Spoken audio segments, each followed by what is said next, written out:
সিদ্দিক বাজারের মানুষ জুমার মানুষ খাওয়ায়, আলাদার বাড়ির মানুষে মিলাদ খাওয়ায়, হিকদার বাড়ির মানে বিয়ার দাওয়াত খাওয়ায়।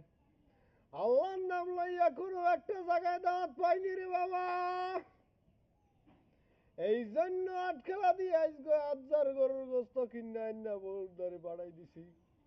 বাড়িতে পাঠাই দেওয়ার পরে বউ গুনা করিয়া থইবে, আস্তে আস্তে খাবো। বাড়িতে আইয়া দেখি বউ গোস্ত রান্ধে নাই। বউ গোস্ত না রান্নার কারণে কলজাটা হাউ মাউ করে চিৎকার মেরে উঠেছে।